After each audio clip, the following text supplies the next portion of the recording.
Perkenalkan, nama saya Chris dari Yamaha Indonesia. Yang sebenarnya bukan komplain nih, hanya menanyakan mengenai UMP, Pak. Kebetulan saya di ARD. Kami punya karyawan 11.000 lebih dengan 2 pabrik juga di Kerawang. Di pertamanya kami sudah hitung dengan kenaikan sekitar sekian puluh ribu. Tiba-tiba kami kaget nih dengan kondisi yang kemarin. Sekali lagi Yamaha bukan komplain ya Pak ya, karena Yamaha dari dulu kenaikan UMP berapapun pasti dibayar. Pak Andriansa yang tahu itu. Jadi kira-kira alasannya apa Pak? Makasih. Kenaikan UMP di Jakarta sejak tahun 2016 itu naiknya 14,8%, 2017 8,3%, 2018 8,7%, 2019 8,0%, 2020 8,5%. Lalu terjadilah kontraksi perekonomian kemarin. Pertumbuhan kita turun, inflasi kita turun. Apa yang terjadi? UMP kita naiknya 3,3%. Bagaimana kebijakan DKI? DKI sama kebijakannya. Kami selalu melaksanakan ada yang di PP selama ini, dengan kekurangannya kami tambahi lewat Kartu Pekerja Jakarta. Lah, formula PP-nya berubah, Pak. Yang rata-rata kenaikan UMP itu 8,6% selama ini. Tahun 2021 PP 78 2015 berubah PP 36.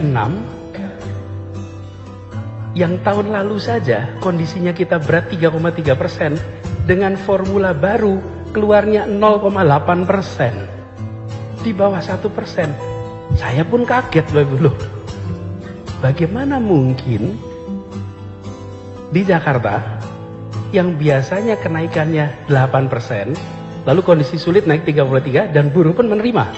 Karena pada waktu itu kondisinya memang sulit. 3,3. Hari ini kondisinya lebih baik, perekonomiannya, pertumbuhan meningkat, justru UMP-nya malah turun dari rata-rata 8% menjadi 0,8. Sekarang Bapak Ibu copot baju kita, pakai akal sehat. Kira-kira kalau kita dalam posisi itu normal tidak Bapak Ibu? Di Jakarta kenaikan 0,8. Kalau kenaikan 0,8 sudah hampir pasti problem akan muncul. Kita 1,5 tahun ini mencoba menyelamatkan stabilitas sosial di Jakarta. Tadi saya ceritakan tuh, supaya Jakarta anteng, tenang, semua orang cukup. Lah kok sekarang kenaikan UMP-nya di bawah inflasi? That doesn't make sense. Jadi kami sampaikan, ini problemnya adalah formula baru telah mengganggu stabilitas yang ada di Jakarta. Nah sekarang kondisi sudah membaik nih. Dalam kondisi sudah membaik, Pak, rumus yang biasa kita pakai, kami terkaget-kaget. Loh, rata-ratanya Bapak Ibu juga sudah terbiasa kenaikan 8% selama bertahun-tahun, kok tahu-tahu jadi 0,8. Jadi kalau Yamaha dicek, catatan Yamaha itu 8% Pak, kira-kira. Lah kok sekarang mau 0,8 gitu Pak. Bayangkan? Nah, jadi problemnya Bapak sekalian, menurut saya ini rumus formulanya. Apa yang dilakukan? Kita putuskan. Pada saat itu jalankan ini, karena harus ada ketetapan per tanggal 21 November. Itu aturannya begitu. Bila kami tidak menetapkan, maka kami akan dapat sanksi. Tanggal 22 saya langsung kirim surat kepada Menteri Tenaga Kerja.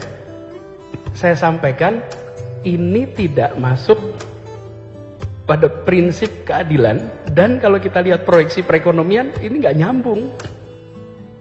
Jadi Pak, 21 kita keluarkan, 22 kami kirim surat. Tidak ada balasan terus. Di pemerintahan itu kalau berkirim surat, kalau 2 minggu tidak ada balasan, itu artinya disetujui Bapak Ibu. Bapak Ibu tahu prinsip administrasi itu. Ditunggu 15 hari tidak ada jawaban. Tanggal 16 kemarin, 16 Desember, kita gunakan apa angka 5,1 itu? Angka 5,1 itu bukan angka bikinan kita Pak. kita menggunakan rumus yang biasa digunakan selama ini. Jadi ketemunya kali 5,1.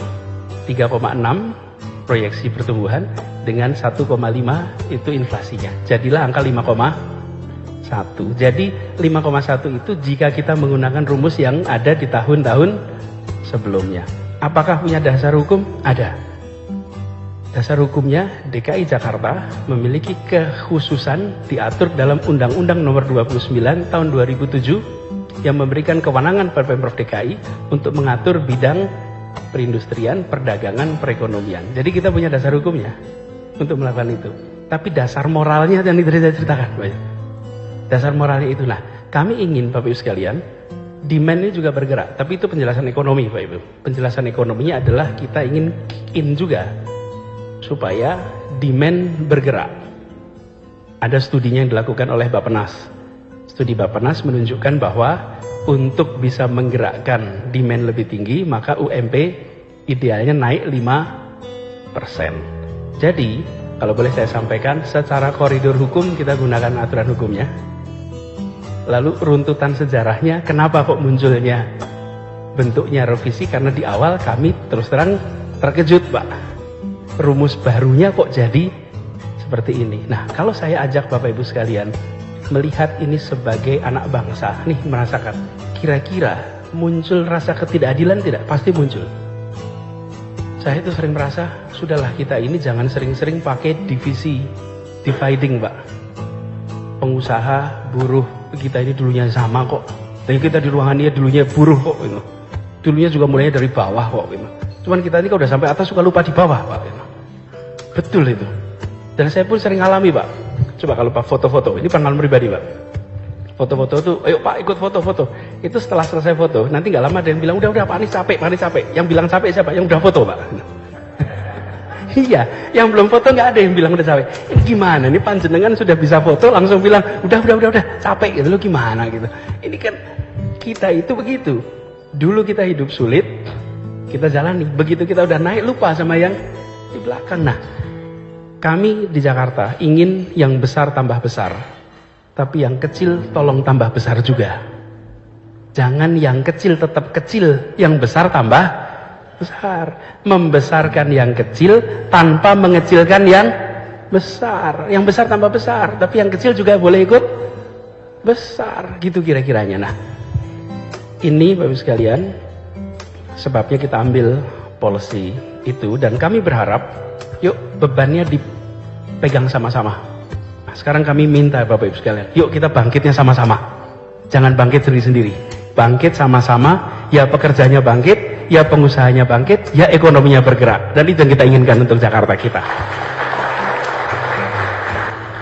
Dan Bapak Ibu, kita makan malam di sebuah gedung yang lokasinya hanya 1,1 km dari gedung namanya Gedung Pancasila, Bapak Ibu.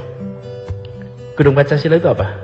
Gedung tempat disepakatinya pendirian Republik ini, Bapak Ibu. Dan tidak ada kalimat lain yang menjadi alasan kenapa Republik ini didirikan kecuali untuk kalimatnya satu, menghadirkan keadilan sosial bagi seluruh rakyat Indonesia.